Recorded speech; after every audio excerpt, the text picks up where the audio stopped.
SI గారికి పురి నువ్వా? అవును, నేనే. అదెలా జరిగింది? ఆ రోజు మన ఊళ్ళో మిమ్మల్ని కలిసి వెళ్ళాక ఈ ఊరొచ్చి ఓ లాడ్జిలో రూమ్ తీసుకున్నాం. ఆ లాడ్జి మీద పోలీస్ రైడింగ్ జరిగింది. లేదు, తాళిబొట్టు లేదు, తట్టెడు నగలు మాత్రం ఉన్నాయి. వెరీ రిచ్ అనమాట. లేదు, వీడికి రిస్టు వాచి కూడా లేదు. పరమపూర్ అన్నమాట. ఒక పరమపూర్ గుంటడు, ఒక వెరీ రిచ్ గుంటది. ఈ లాడ్జింగ్ లో ఫ్యామిలీ చేసేసుకుంటున్నారంటే దీని అర్థం ఏమైంటుందబ్బో? సార్, మేమిద్దరం ప్రేమించుకున్నాం. పెద్దవాళ్ళు ఎవరు ఒప్పుకోలేదు సార్. అందుకే ఇంట్లోంచి పారిపోయి వచ్చేసాం. రేపు ఎల్లుండో పెళ్లి చేసుకుంటాను సార్. పెళ్లి పెటాకులు లేకుండా లాడ్జిలో దిగి పోలీసులు దొరికాక మీరేం చెప్పినా నేను అసలేను.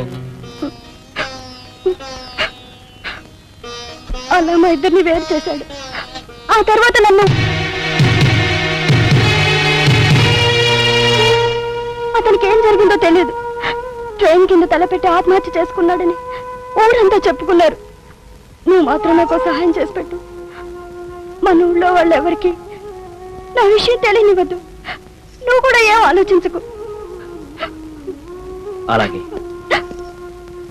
నాకు మాట ఇవ్వు.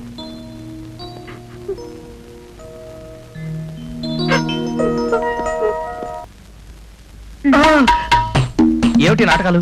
నువ్వేమన్నా నా పెళ్ళానివా? కనీసం ప్రియురాలివా? కాకుండానే నన్ను లెంపకాయ కొట్టే